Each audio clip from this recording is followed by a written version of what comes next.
राजनीति में सब कुछ जायज है। बिहार की राजनीति में श्याम रजक 23 सालों से एक्टिव है। कुछ दिन पूर्व की बात कर ली जाए तो श्याम रजक जदयू से नाता तोड़ अब राजद के सफर पे निकल पड़े। तस्वीरों के माध्यम से कुछ आपको हम बताना चाहेंगे, समझाना चाहेंगे। एक समय था जब नीतीश कुमार के काफी करीब श्याम रजक हुआ करते थे।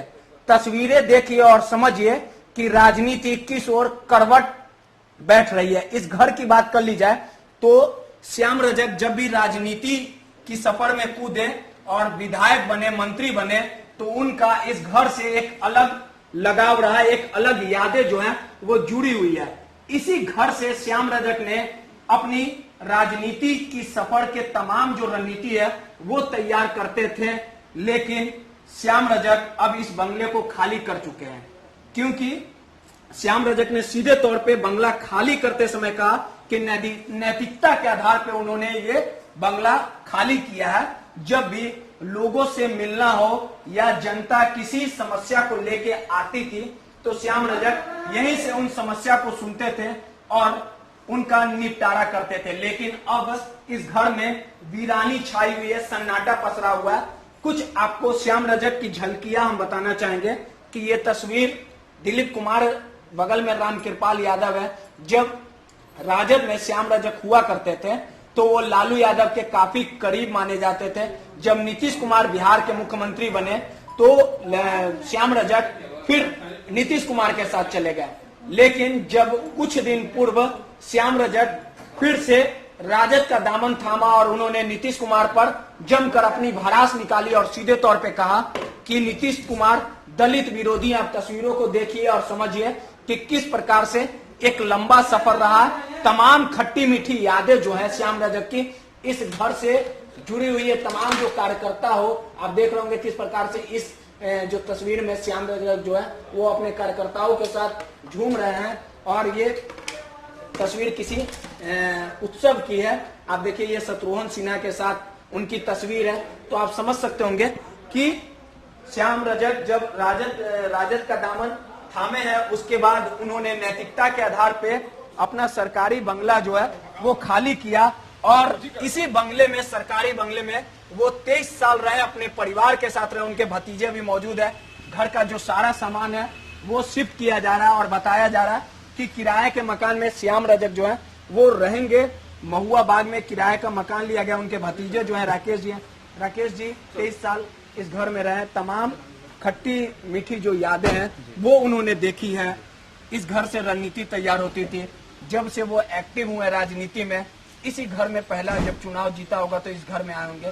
कितना लगाव और जुड़ी हुई यादें हैं यहाँ से। आप भी यहाँ से बचपन बीता यहाँ से बहुत लगाव है, काफी जुड़ी यादें हैं। राजनीति का एक बहुत बड़ा कैरियर यहाँ तक आया है और यहाँ पे आने से पहले ये पूरा बंगला कोठी खाली ही था। एक तार के पेड़ और 2 शीशम के पेड़ थे और सारे ये अंकल के ही सारे बड़े बड़े वृक्ष थे जो आज भी दिख रहे हैं। ये 2 दशक में ये इतने बड़े हो गए और एक पुत्र के समान है। आज छोड़ करके जाने का उन्हें भी बहुत मलाला दुख हम लोगों के लिए। वो आंखों में आंसू और एक बैग लेकर के अपने यहाँ से प्रस्थान कर गए।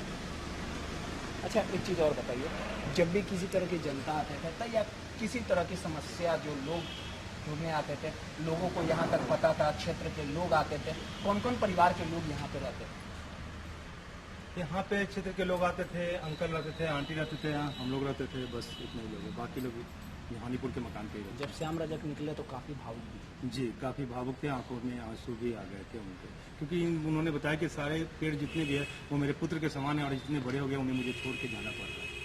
देखिए, ये श्याम रजक जी के भतीजे थे और उन्होंने सीधे तौर पे कहा कि 23 साल इस घर में श्याम रजक रहे हैं। तमाम जो चुनाव के भी जो रणनीति हो या चीजें की तैयार करनी हो या कोई भी जुड़ी हुई यादें वो इस घर से कहीं ना कहीं जुड़ी हुई है। और जब श्याम रजक यहाँ से निकले थे तो काफी भावुक दिखे थे और उनके आंखों में आंसू निकल पड़े थे और उन्होंने कहा था कि नैतिकता के आधार पे उन्हें ये सरकारी बंगला खाली करना पड़ रहा है। तो 1-2 दशक से ऊपर इस घर में श्याम रजक ने गुजारे हैं। तो आप समझ सकते होंगे कि जब छोड़ के वो जा रहे होंगे तो कितनी दर्द, कितनी तकलीफ का सामना उन्हें करना पड़ा होगा। कैमरामैन मुन्ना के साथ रोहित अपना। हाँ श्याम जी 23 साल इस बंगले में रहे और आप छोड़ के जा रहे हैं, निश्चित छोड़ना हमारा दायित्व बनता है, नैतिक दायित्व बनता है, संवैधानिक दायित्व भी बनता है। जब मैं आज मंत्री नहीं हूँ, विधायक नहीं हूँ, तो सरकारी बंगले में मैं कैसे रहूँ, ये मेरी नैतिकता का तकाजा है। वैसे नीतीश बाबू जो हैं नैतिकता की बात करते हैं, कानून की राज की बात करते हैं, समानता की बात करते हैं। उनसे मैं जानना चाहता हूँ कि जब मुख्यमंत्री से हटे थे तो क्या क्या सुविधा नियम के विरुद्ध उसका उपयोग करते थे। फिर उनके लोग जो हैं, मैं जानना चाहता हूँ कि श्याम रजक तो हट रहा है, जरा वो अपने जो निकटतम है रामचंद्र प्रसाद सिंह जो राज्यसभा में नेता हैं और संजय सिंह जी जो प्रवक्ता हैं, और भी कईयों नाम है, मैं कितने लोगों का नाम दूं, सब लोगों को किस हैसियत से, किस मापदंड के आधार पर उनको मकान दिए हुए हैं। अगर नैतिकता है तो वो कहें कि किस आधार पर दिए, अनैतिकता नहीं है तो वो चुपचाप से रह जाए, प्रायश्चित करें। वो चुप रहेंगे, मैं जानता हूं, मैंने उनके साथ काम किया है। चुप रहेंगे इसका मतलब है कि वो अनैतिक व्यक्ति नैतिकता के नाम पर अनैतिकता करने का काम करते हैं। चंद्रशेखर जी छोड़ दिया, अगली लड़ाई कहाँ से लड़ी जाएगी? श्याम जी 6 महीने तक तो अभी इस बंगले में रह सकते थे। नहीं, 16 सितंबर तक मैं रह सकता था, लेकिन क्यों, मैं जब नहीं हूँ तो मैं उस नियम का क्यों पालन करूँ? मैं नहीं हूँ तो नहीं हूँ। चंद्रशेखर जी की फोटो और बाबा साहब की फोटो लेकर के आप जा रहे हैं, उन यादों को लेकर के जा रहे हैं जो 23 साल तक आप यहाँ पर रह करके। चंद्रशेखर जी तो मेरे आजन्म में पूरे जीवन की यादगार है, और अम्बेडकर जी को जितना मैंने पढ़ा है, जितना मैं समझा हूँ, उस विचारों से मैं अपने को प्रेरित होकर करके दलित आंदोलन और जो गरीब गुरबा का है उसका आंदोलन चलाने का काम किया, और वही मेरे लिए आंखों का कांटा बना।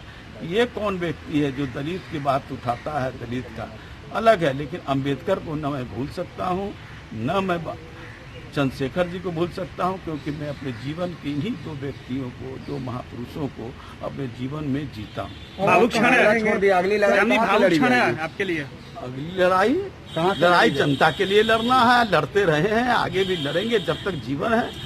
हत्या हो जाएगी वो कबूल होगी, लेकिन मैं उन गरीबों की लड़ाई लड़ता रहूंगा। श्याम जी 23 साल किसी घर में रहने के बाद उसे खाली करना पड़ता हो, इसमें जो आज बड़े बड़े पेड़ हैं उसे किसी जमाने में आपने पौधा लगाया होगा, आज वो एक बड़े दरख्त का रूप ले चुका है। तो 23 साल 24 साल आप किसी बंगले में रहते हैं और छोड़ के जाते हो तो काफी लगाव हो जाता है। एक लगाव तो है, एक लगता है कि ये सब तो मेरे पुत्र के समान है, मेरे भाई के समान है, क्योंकि मैंने लगाया और आज इतने बड़ा रूप वट वृक्ष के रूप में ये परिवर्तित हुआ है। लेकिन उसके कारण मैं अपनी नीतियों से समझौता कर लूं, ये नहीं हो सकता। भावुक क्षण है आपके लिए।